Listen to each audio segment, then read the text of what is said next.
Another draft physics video presentation. Alright, so the theme will be just an overview, sort of, and then we'll focus on one question that clearly hasn't been answered by anybody or responded to in any rational way, because it really can't be. Because, like many of the arguments, the proof has been provided, okay, on certain subjects. And there's no way for these people to make any physics argument defeating them. So to be serious, wrote this, 9 months ago on one of Pierrot's videos. So, Pierrot's made some sort of, we wants to get into some sort of personal fight. So I'll make a separate video on a separate channel for that and give you a link the next time. But it's just baby talk, it's just complete nonsense. So this is an Einstein quote. The important thing is not to stop questioning.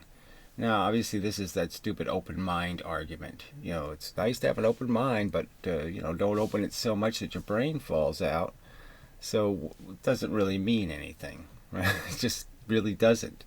And clearly, these people are overtly hostile to anyone questioning their crap. So if they have some woey little theory, like to be serious thought epigenetics meant that, women could give their eggs happiness and comfort, and it's like they could improve their eggs by having happy thoughts. And no, it doesn't really work that way.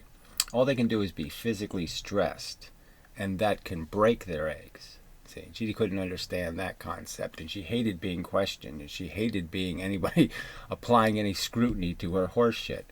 And they love physics that isn't scrutinized. And that's the truth. Okay, now the truth is the history of physics is all these wacky ideas were never scrutinized. In a hard way. Now, obviously there was some physicists who disagreed about some things and they argued, but clearly all of that stopped happening. Somewhere after Newton, it all became just accept. An authority has said so, so that's the new rule. And clearly they made mistakes, that weren't small, but were honest, like Benjamin Franklin mislabeling plus and minus, and they don't even fix it. They just leave it broken. So clearly physics has a lot of credibility issues, and they don't want to own up to any of that because that in some way that'll make their religion, lack authority. It's just like if somebody finds a critical flaw with the Bible, the religious people start panicking because if you can find one paradox or one contradiction, maybe you can find some others. Anyway, curious. So this is Einstein again. Curiosity has its own reasons for existence, whatever that means, right? We're just brains acquiring knowledge, and when things don't fit, we should be a little bit curious, inquire to figure out why it doesn't fit. If I watch somebody walk through a tree, I'm going to be a little curious. How the fuck do you do that? Because, it could to be my advantage to be able to walk through trees. Duh. So not a meaningful statement. Then he says, one cannot help but be in awe when one contemplates the mysteries of eternity, of life, of the marvelous structure of reality. Now, I wonder if he said this before or after World War II. I mean, it would clearly probably be after World War I, which was already enough of a, catastrophe. But we're talking about the big one now, 50 million dead, just a big pile of wasted pain and suffering. And it's all marvelous. Isn't that special? So, that was never my impression. Really don't have to do this marvelous thing, do we? I mean, can't we really just say... phenomenology, it's very compelling to seek answers. You have a lot of this stuff going on, and it's how does it work?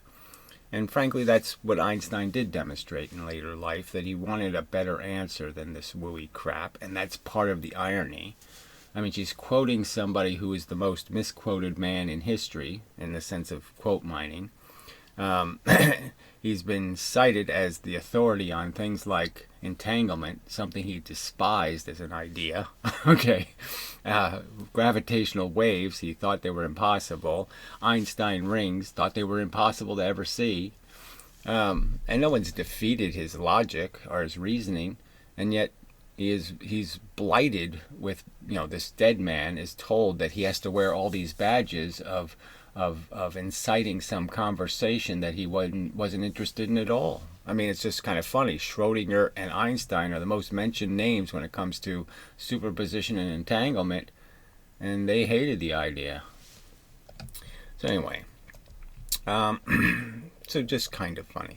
It is enough if one tries merely to comprehend a little of this mystery each day. So I'm sure, like I said, Einstein didn't think all this crap later in life. It got a little bit tedious. 2 years before he died, he said, "I've been studying photons for 50 years and haven't improved my understanding one iota." Not a literal quote, but close enough. Anyway, so this is the commentary that comes with this pile of crap, quote mining of Einstein bullshit. If I could give Gary one thing, it would be that experience of the curiosity Einstein was referring to in that quote. So again, Einstein, I'm sorry to say, was the biggest, successful failure in the history of mankind. I mean, almost everything he did, except for Brownian motion, everything is hugely tainted. I mean, even the photoelectric effect, as I've pointed out, it's a clump detector. I mean, to say that photons are a clump is sort of a mistake, because we only detect them because we detect electricity. We force the photon to create electricity, the electron moving, before we can say there was a photon. So clearly it's detecting a clump of energy. It doesn't mean that the energy was actually a clump of energy, which, is good reasoning. Yeah, and then, all the other crap that isn't really Einstein's fault, but I mean, bent space is just a vacuous idea. I mean, it just doesn't, it's space, especially, and then connecting it to time as if there's some thing called time out there, dimension. I mean, it's baby talk, frankly. And the evidence was putrid. Then we get into the Eddington experiment, never repeated with better technology, 400 times better resolution in space, and we're supposed to believe NASA never even tried, even though it would be like one of the cheapest experiments NASA could conduct. They never even tried it. They can do it every day, and they never even tried. Do I believe that? I don't know if I really do. Anyway, and on and on. All right, if you feel it when you realize you're absolutely wrong, you feel it when you realize you're absolutely wrong. So I don't see where Einstein was talking about being absolutely wrong about something you believe to be true. So I guess she does this a lot, realizing she's absolutely wrong. I've sort of had the opposite experience. My initial impression was, as a 5-year-old, is these humans suck. Okay, they don't give a shit. Somebody's their leg got torn off. Don't give a shit. They'll let them eat garbage.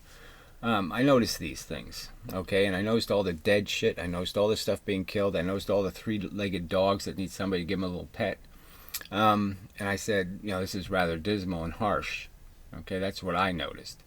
And nothing has happened in my life to counter that argument that, humans have shitty priorities and shitty values, and they have a shitty understanding of the universe we exist in. They're terribly bigoted. They somehow don't think all the other little furry creatures are somehow in jeopardy and need help. And it's only, are you my family? Are you the same race as me?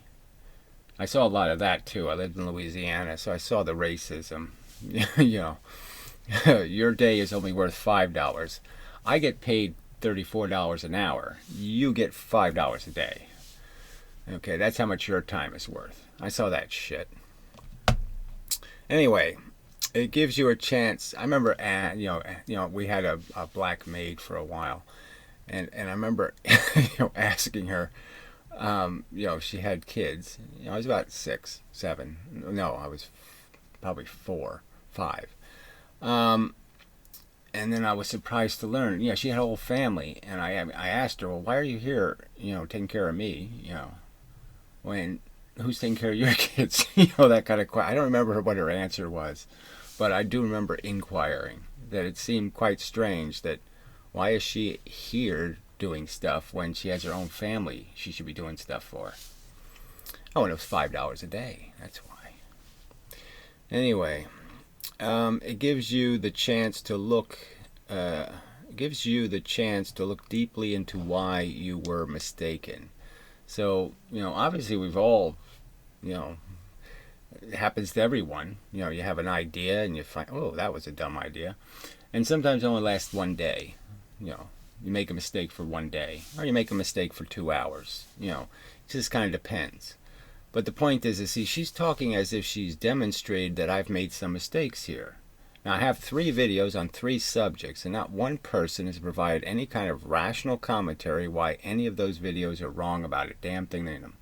I mean, they haven't even quote mined those videos to display how there's some catastrophic error in any of them. And they're fundamental attacks against their fundamental belief system, and yet they can't, derive all of these trolls, all of these people who think I'm wrong, can't create or manifest a single rational argument that doesn't have something to do with, talking about, things that couldn't possibly be relevant, my personal life or some other aspect. Just making gross statements about something like Gary's never done something. Gary's never experienced. Gary never blah, blah, blah. Or they say something like this. It's too bad that Gary and God. So, to be serious, is supposed to be an atheist. But, again, so instead of just making the physics argument, explaining how Gary is actually wrong, they just make some ridicule that, well, Gary thinks he's right, and we haven't demonstrated he's wrong, and so why is he being so stupid and thinking he's still right? See, I can't be aware that I've mistaken until you actually make a counter argument that's, rational. You have to make a rational counter argument before I concede I'm mistaken. Just too pathetic. Anyway, it's too bad Gary and God never have a chance to experience it. La la la la la. I mean, just drivel, frankly. But that's all the comments are made out of. Mindless marvels. His misunderstandings somehow keep getting worse and worse, and yet I can't articulate them into any kind of structure which explains why he's full of shit and why he's wrong. I can't do it. I broke my pencil. Alright, it's beyond ridiculous. No, it's ridiculous for you to keep pretending you have a counter argument that you can put in any kind of credible form without sounding like Piro. Without sounding like a complete imbecile making shit up. I mean, Piro's last argument was, his last physics argument was, 2 springs create the same compression, right? I compress a spring, the same compression, I put different objects on it. He says the spring creates different momentums. I mean, it's a physical impossibility as far as I understand. I don't think there's any examples of springs doing that unless you put, like, a house in front of the spring. Yeah, it won't give it any obvious momentum. So if you put something way too heavy or something way too light on a spring, yes, it won't manifest the proper momentum. But everything in between works just fine. Always the same momentum. So anyway. So, I mean, it's just garbage, junk argumentation. It's overtly wrong. And he just spiels all these wrong notions about some kind of proven physics that doesn't exist. And then they walk around saying very satisfied with themselves, like they've done the complete job to justify all of this ridicule and all of this derogatory commentation. That somehow they have somehow justified it by proving something, and they proved absolutely nothing. All right, so let's just go back and understand I'm offering $2,000 actually. And so if you say the magic words, you say in your video it was 2,000. So if you say those words, you get 2,000, even though the webpage says 1,700. To any YouTube channel with more than 100,000 subscribers, science related, just to play one of my 3 videos.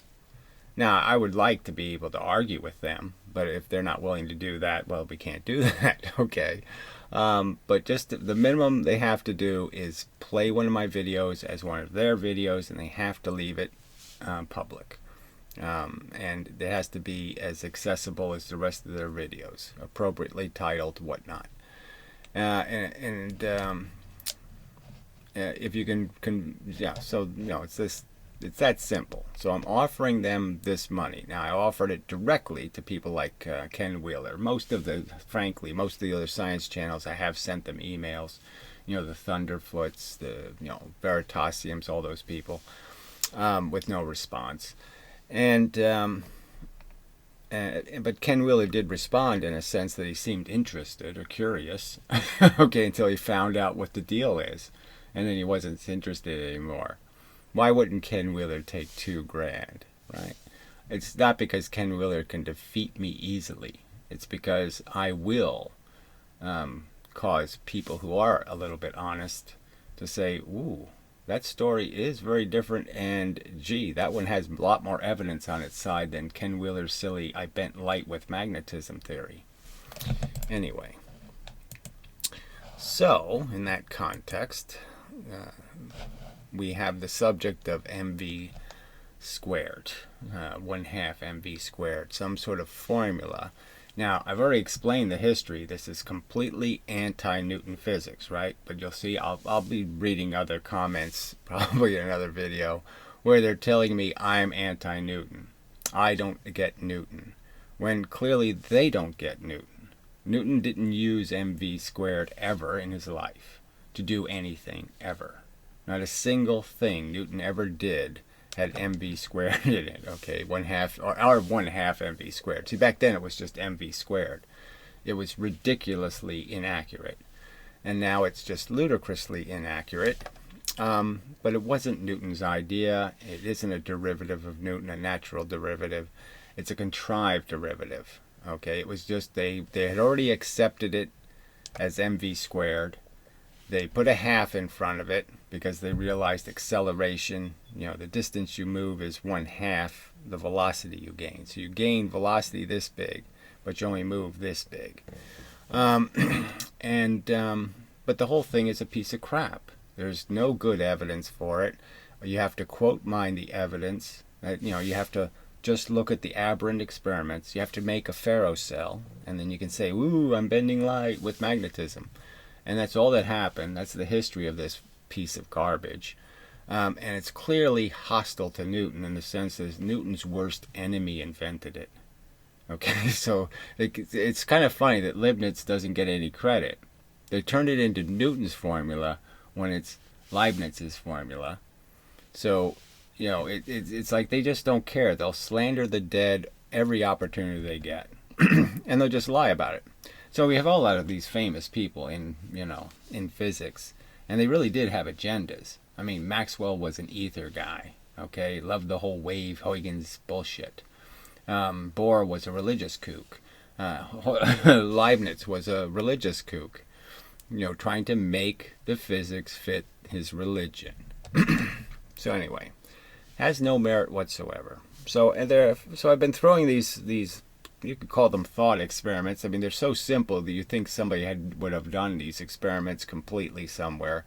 But you could just get the idea that, if I just make a 10-ton train going 5 miles an hour and a 5-ton train going 10 miles an hour, that, logically you could understand they have the same energy. If I put a generator on the wheels, they'll generate the same electricity. Now, I've overtly asked people like Pirro to actually answer the question, do you really think some other answer would be the truth?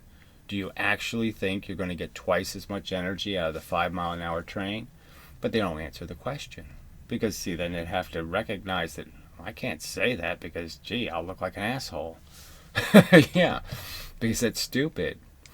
So the paradoxes exist. They don't want to account for them. They don't want to take responsibility and make a reasoned argument why any of this crap makes sense.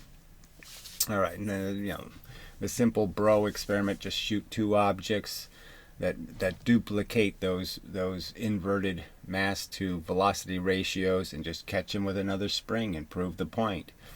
And but they won't answer so even 2 bowling balls I went to, because I said, everybody's got to be able to get this one, right? They're claiming the 8-pound bowling ball thrown with the same energy, the same amount of human effort, it's going to knock down twice as many pins. It has twice as much capacity, twice as much energy, twice as much joules of power, work, ability to do work, as the 16-pound ball rolling, half the speed. And logically, again, you can know it can't be true. It's mush. It's just absolute garbage. But they, keep on trying to. Oh no, the when you throw the heavier ball, it only goes 1.4 times as. They keep coming up with the lighter ball. Some sort of way to break Newton's physics, which worked very well. It always worked. It never failed, and yet they replaced it for no reason. It wasn't broken, didn't need to be fixed, and they replaced it because somebody didn't like the religious connotations of the truth. Frankly, the truth Newton revealed didn't conform to their religious hopes, and that's right in the core of physics. And yet I'm being ridiculed as some kind of deviant monster because I dare question the logic and insanity of a subject like science being controlled by religious doctrine. And that's all this mush is. All right, so the best of the arguments is this one is just indestructible, so I will draw it, because I don't think I've actually drawn it. And it's just indestructible. It just illustrates this theory can't possibly be true. It's nonsense.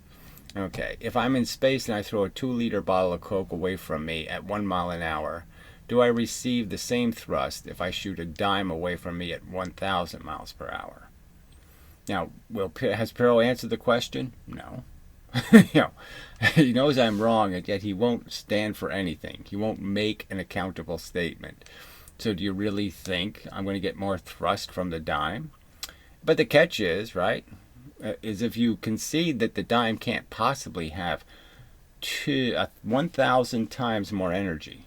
So if it was 2 joules or let's say 6 joules to throw both of them, the fact is you're going to get 6,000 joules out.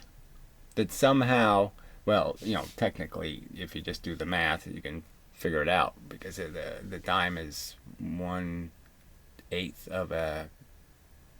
Doesn't matter.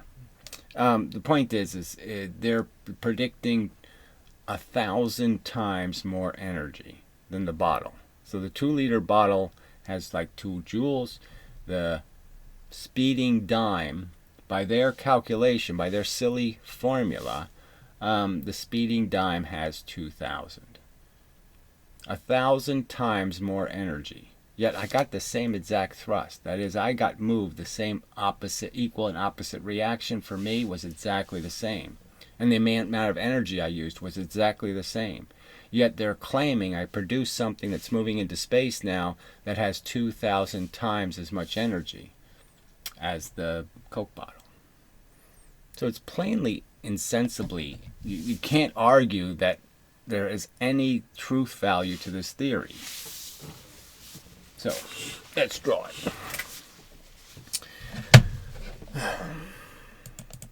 So I'm just pointing out, all these people who are claiming they've proved something or demonstrated something have demonstrated nothing. I would love to highlight their great counter arguments, but there aren't any. Okay, they don't exist. Okay, they don't have a great counter argument. Nothing. All they have is insults. Pretentious, arrogant crap. We can't possibly be wrong. No, our heroes can't make a mistake. But Gary thinks he's God. Their heroes are their gods, obviously. And they are flawed and they have failed to get the right answer. And it's made clear by this kind of stuff. So anyway, so you got a little spaceship. Alright, and so you have the ability, you have a little Coke bottle on this side, and you have a dime, a little tiny dime over here. And you have little explosions, okay? So you have a little cap, a little explosive cap. And the explosive cap will shoot the small mass, okay, out at, very fast, 1,000 miles per hour. Okay. And it'll shoot this big 2-liter bottle, this 2 kilograms, 4 kilograms, 4 kilograms. No, it's only 2, I think. 2 kilograms, like 5 pounds, right? So there's 2 kilograms of fluid in a bottle, and it'll shoot off at 1 mile per hour. Now I used exactly the same energy. So I put exactly the same energy there to do those 2 events. It takes the same amount of black powder, let's just say, gunpowder or something, to make the 2 different things happen. And so, and the fact is that's, so by Newtonian style physics, momentum physics, that if I shoot mass off, okay, a number of atoms in a direction, that I get an equal and opposite reaction. Now, it's not really an equal and opposite. It just has to do with the explosion does go both ways. Just like a spring pushes. If I put a spring between two objects, it pushes both ways. It pushes this way and it pushes that way. It's not really equal and opposite. It's equal because the explosion doesn't care. But there's no equal and opposite rule. It's just that all movement, okay, is in the form of pushes, and it has to push in both directions. All right. So anyway, so yeah. So I am going to, the spaceship is going this way, and I do this event, and so I could ask the simple question, Piero, do you think the spaceship is going to be turned, because this is 2,000 joules. So this dime, when it leaves, by their formula, by mv squared, 1/2 mv squared, 2,000 joules, and they love to talk about units and how important they are. Those are real joules. That's what your formula says it has. It's real joules of energy. So it's 2,000 joules went this way and 2 joules went this way. Okay, just 2. Am I going to go shooting this way? I have to, 2,000 is so high, I'd have to be going at least 2,000 this way just to end up going that way. I mean, this is so dramatic, it just turned me this way, right? It's so dramatic. Or does Piero understand the truth? And the truth is, nope, I just keep going straight, because all this spaceship got was 2 joules this way and 2 joules this way. So I just keep going straight. Well, that's just all the reality. And this is just a big pile of made up mush. This 2 joules went this way, and the dime is only 2 joules. That's all it's got. It's got its momentum. That's all it's got. There's nothing else. There's no magical 2,000 joules of special super energy. So understand, it's a huge paradox. It's free energy, obviously, because well, if I'm ever going to explode a little bit of black powder, I'm certainly not going to explode it next to big bottles, because I get so much more energy if I shoot dimes. So we're again sort of back to the wrecking ball argument, which is another example you can just make is, why are wrecking balls, weighing 1 ton when they do so much better if they just made a bunch of dimes, and shot the little dimes at the building, because they get 2,000 joules worth of movement power. This is 2,000 joules of work, okay, real work. Work? Yeah, work. Real work, okay, is getting done by those joules. So 2,000 of them went that way. Now, obviously, that's a free energy formula. So you'd have to argue, well, I used 2,000 joules. No, you can't say you used 2,000 because that's not the truth, so you can't say it. So I don't get the Newtonian, so they're the ones breaking Newton's laws, right? Because I'm not getting any. I got 2,000 joules going this way, and I only got 2 joules going that way. So I've already blown up Newton, right? Newton's dead now. I mean, more dead. I mean, I've killed any of his observed rules of reality. So there's no way to fix this. The only answer is this is a figment, because you never collect it. It never happens in the real universe where they ever collect any of this extra mv squared stuff. It never gets a right answer, frankly. And only once a day, like a broken clock, once. If you go through all the iterations between, a big heavy mass and a small velocity, and a big velocity and a small mass. So you go through all the little things in between here. So I could put a 10 here and a 10 here. You go 9, 8, 7, 6, and then build up the others. You go through all those iterations, mv squared is right once. Okay, once it has the same answer as momentum, but only one time. All the rest of the answers, it's wrong. Because momentum is the right answer. Newton was perfectly correct. Newton's physics was perfectly sound.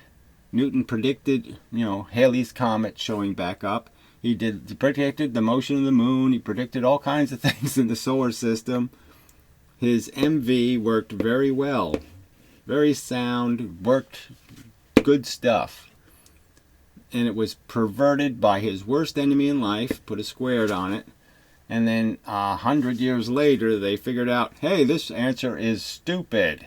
It's so wrong. Let's put a half in front of it. That makes it a lot better. It's not nearly as stupid. But look how stupid it still is. See, if they didn't put the half in front of it, this would be 4,000. It'd be even more ridiculous, right? I used 2 joules of energy. I made 4,000 joules of energy, right? That's even more ridiculous. Okay, so to make it less ridiculous, they put a half in front of it, so so it's not nearly as ridiculous. It's only ludicrous, and it's completely a figment.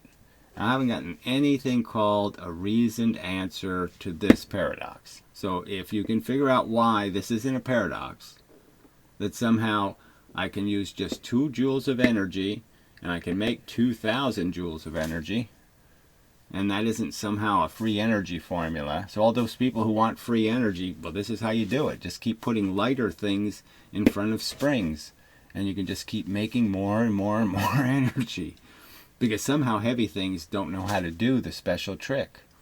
Where you take 2 joules and make it into 2,000. They suck at it.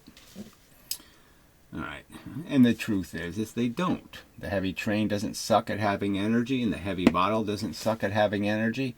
It just doesn't have velocity, so it can't hit something and instantly fracture it with a bunch of very fast particles flying into it.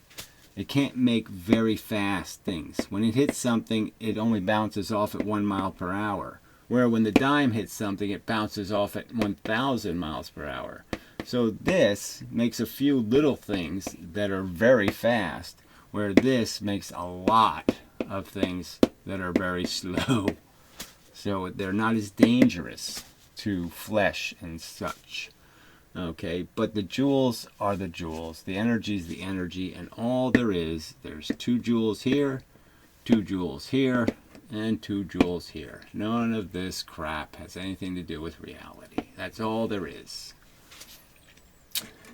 So there won't be a counter argument except for some sort of insult, but there's nothing. So the Quora still hasn't decided. I mean, it's just funny because they let people to continue to comment, and I guess they don't mark my account as suspended, or so I can't argue any of the arguments being made. I can't protect the question even. The troll Farley's changed the question again. I mean, it's just give it to the trolls. I mean, that's all the world runs on. Give everything to the trolls. Give them all the power. Pathetic, really.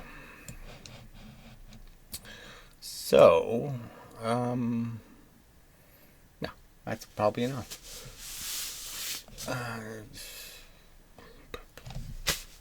So email me, ds at draft, at do not go. Yeah, ds at do not go.com. And if you have some kind of rational counter argument. And again, if you want to throw in some insults, I don't care. I'm not going to read them. But if you can make an argument of some form explaining why this paradox is acceptable, I'd like to hear it. And all these people who say, I haven't answered any of these questions, I can't see your answers anywhere. The Stephen Bros, for example, they write, volumes and volumes of trash talk, and there's no physics argument in any of it. Not a single physics argument anywhere to be gleaned. Nowhere does he explain how the physics works and how his experiment actually did prove it. Or something like that. Nothing. No reasoning at all. None. That's accountable to the truth. They're just delusionary statements. You know, Gary cheated by creating a spring experiment. Somehow that's cheating. Because we all know springs cheat. They're sneaky. You know, there's no argument that's reasonable enough to even respond to. So anyway, yeah, that's really... So, really, there's nothing else to say. Obviously, the human race is afraid to be accountable. It's afraid to defend what it asserts. It's afraid of a logical argument. I haven't done anything here but explain the facts. I mean, the history of this silly formula and the problems it creates. And the fact is you have to answer those problems. That's part of the idea of when you defend a theory, you have to actually defend what it creates, what it causes. You have to explain how those causes are acceptable, those effects, let's say. That they're consistent with reasonable. All right, that's enough. So this has been a DraftScience video presentation and such.